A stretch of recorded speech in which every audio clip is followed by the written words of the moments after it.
Obviously, you lost, and there was a few decisions which were a bit controversial at the end. But for 55 minutes, you probably outplayed City, blew them away at times, went a goal up. And it felt like the first time in a while that you'd really gone toe-to-toe with a top team and outplayed them. Did that feel like a turning point for you, that game, or kind of a proof that you were going in the right direction? Yeah, I think we took a lot of positive from the game, but we lost the game at the end for one reason or the other. We ended up losing it, so still the gap was there for us to improve. Hopefully we've gone a little step further, and tomorrow we can show that against them. How do you think you've made the change from what happened in that game, as in coming close but not quite getting over the line, to playing a lot of big games at the end since and winning them, like we've seen against United, Spurs, Liverpool? Because small details at the end dictate those football matches, and we experienced that at the Etihad when we lost 1-0 in the FA Cup, and tomorrow we will demand perfection from everybody for 96 minutes to beat them. Yeah, I think the record now, I think Arsenal have lost their last 10 league games to City. I mean, it's an extraordinary run in a way that you don't normally get. Is the players almost get a bit of a mental block on that sort of thing? I don't think so. I think if I ask the player, probably they don't know that stat. So hopefully not. Won't tell them. Also, can I ask you about Saliba? Because I mean, at the weekend it was highlighted he played Toney and he lost every physical challenge basically. Does that A, surprise you, and B, are you confident that he's got the sort of physical capacity to handle someone like Haaland? He has the physical capacity to handle that as well. He needs the timing, he needs the exposure, he needs the experiences that he had with Toney to realize how difficult it is. But if you put Toney against any defender in the league and you put 10 balls that are coming down with the snow, he probably is going to beat them.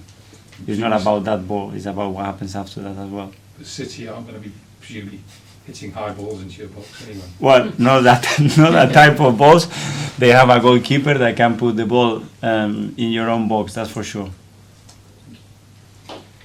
Mikel, you were talking about the anger. Sorry, you were talking about the anger that is in the squad and was in yourself. Are you confident your players can channel that anger in the right way and not react the wrong way in terms of decisions by referees and stuff? 100%. I think that's changed to more energy, to more positive energy, and to realize that okay, this is gone. You know, we're not going to get anything back from it, apart from some sympathy, and that's it. And we have to move on and make the most out of it for the next few games. Because that can work in your favour, can't it? That kind of determined everybody's against us. We're on our own. We've just got to do it. It's up to us.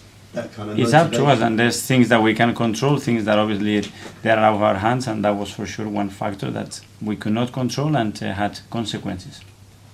Mikel, in some ways, it is the perfect game to have after a slightly sort of bumpy patch, you know, to play against a top team at home with a great atmosphere.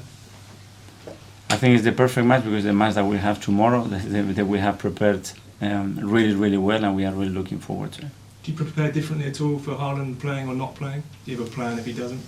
They can do with Haaland or no Haaland, with a false nine, with a false winger, with Bernardo playing as a left back, with a right back coming inside, with Rodri playing as a centre back and then stepping inside.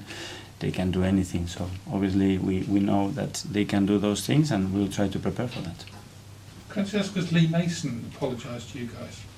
No, I haven't spoken to him. No. Last one. Mikel, there are many coaches and many critics convinced that you and City are the only two teams that can actually win the Premier League. Do you agree with that, or do you see other teams capable? I think there is a lot of teams still that with the points that remain, they have the chance to win it, and in this league anything is possible. With this game, as much as important as it is it different for you preparing? You don't need maybe to motivate your players, or it's just as any other game?